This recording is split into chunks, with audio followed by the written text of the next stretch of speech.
تیری ماں کھانا کھا رہی تھی اور اللہ تعالیٰ تجھے تیری ماں کے پیٹ کے اندر تیرا پیٹ بنا رہا تھا. تیری ماں سو رہی تھی, اللہ تیری ماں کے پیٹ کے اندر تیری آنکھیں بنا رہا تھا. تیری ماں کھانا بنا رہی تھی اور اللہ تعالیٰ تیری ماں کے پیٹ کے اندر تیرے کان بنا رہا تھا. تیری ماں چل رہی تھی, تیری ماں شادیوں میں تھی, تیری ماں یہ سب کام کر رہی تھی اور اللہ اپنا کام کر رہا تھا.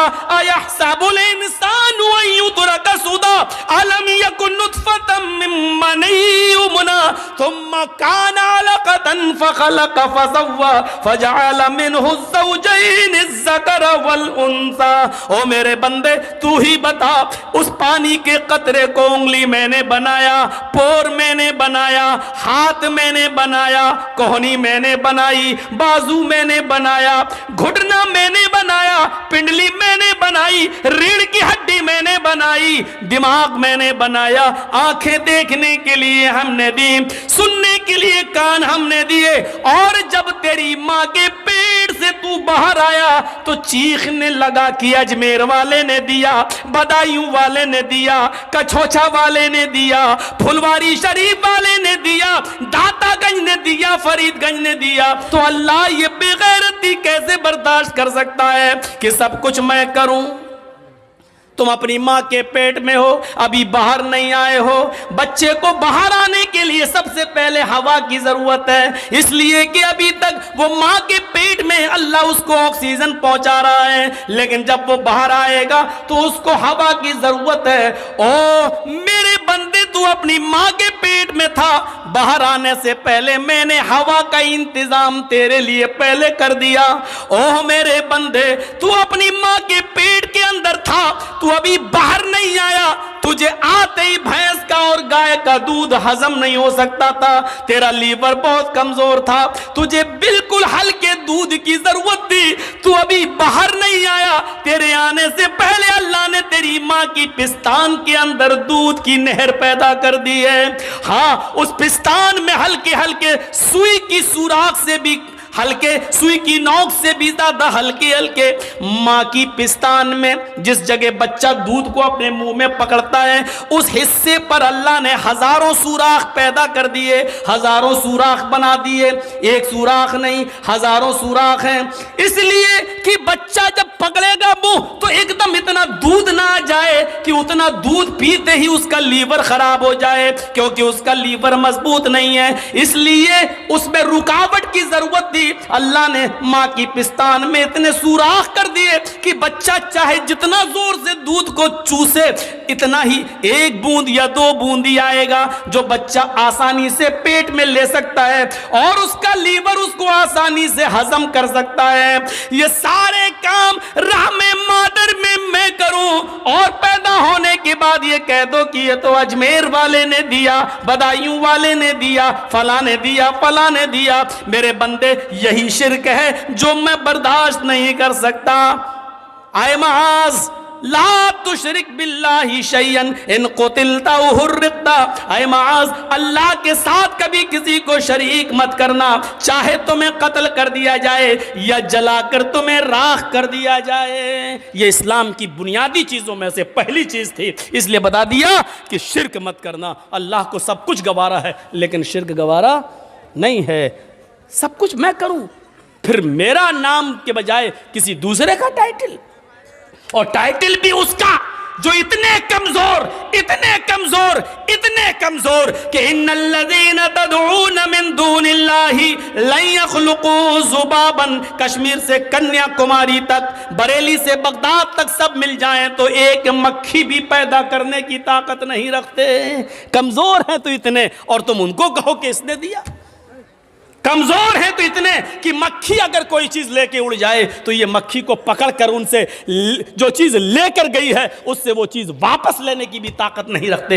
اتنے کمزور, اور تم ان کا نام لو, میرا نام ہٹا کر, میرا ٹائٹل ہٹا کر. تو یہ شرک اللہ رب العالمین برداشت نہیں کرتا. پہلی چیز. دوسری چیز آئیے, اور یہ حقیقت ہے, ہندو دھرم کی کتابیں بھری پڑی ہیں اس سے. نہ تسّ پرتما استی, اس ایشور کی کوئی پرتما نہیں ہے, کوئی مورتی نہیں ہے.